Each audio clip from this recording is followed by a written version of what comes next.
Alright, what's up, gang? So, I was informed about an hour ago by member Tia that I am now the economics possum. I don't know shit about the economy or money, but here I am. So, I'm gonna be talking about this article I found titled Trump's McDonald's Visit Highlights a Significant Problem for Workers. And basically, main gist of the article is my boy Trump went to a McDonald's and he worked. There's a nice beautiful picture, actually. Let me get it up right here, working the McDonald's fryer. You can see he's really getting into it. He's really taking his time, seeing what people are about. McDonald's, respectable thing to do. So he's in there working, and I guess a lot of people had a lot to say about what he said, because right after he was done, he said this. He said, well, I think these people work hard. They're great. And I just saw something. The process. It's beautiful. It's a beautiful thing to see. These are great franchises, and they produce jobs. Now, apparently, that stirred up some drama. A lot of people didn't like that. People like Kamala Harris said, my opponent, Donald Trump, does not believe we should raise the minimum wage.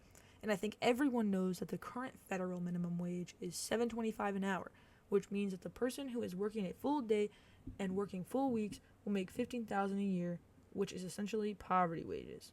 And she basically was talking about, oh, Trump gave such a nothing burger answer, like terrible answer, And so she didn't really like that he, I guess, said nice things about McDonald's workers. So the article is talking about, well, should we raise it or should we not raise it? Which has been kind of an ongoing question for quite some time now. It also kind of goes into details that only 30 states currently have a higher minimum wage than the $7.25 federal minimum, which includes left-leaning states like California, where the minimum wage is $16 an hour, and New York, where that's $15, as well as reliably Republican states like Florida, which is 12, Arkansas, which is 11, and West Virginia, which is $8.75. 20 states that only require $7.25 an hour, including Texas in the battleground states, Wisconsin, North Carolina, and Pennsylvania, where Trump was speaking on Sunday. I don't know who said this, but this is a quote in the article. It says, McDonald's workers don't need photo ops, they need living wages. I'm sorry, Nina Turner said this. She's the former state senator in Ohio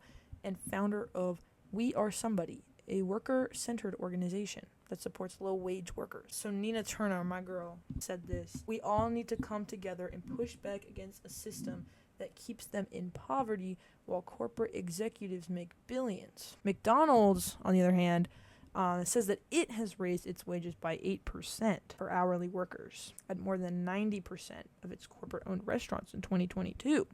So that's kind of hype. While, however, the wage increases only apply to the 5% of McDonald's locations that are corporate owned, and the remaining 95% are owned and operated by franchises who can make their own decisions. When you decide someday you want to own a McDonald's, if that's your lifelong dream, you can go for that. As of April 1st, McDonald's workers in California make at least $20 an hour because of a new state law, because everything in California is expensive. Yeah, and it just goes on, continues kind of talking about should the minimum wage be raised or not? And is it okay to go to McDonald's and take pictures of yourself manning the fryer when you don't work there and you're a former US president? I don't know. I guess we'll find out. So drop your opinions in the comments. You guys think we should raise the minimum wage or what? That's it for this report. See you guys.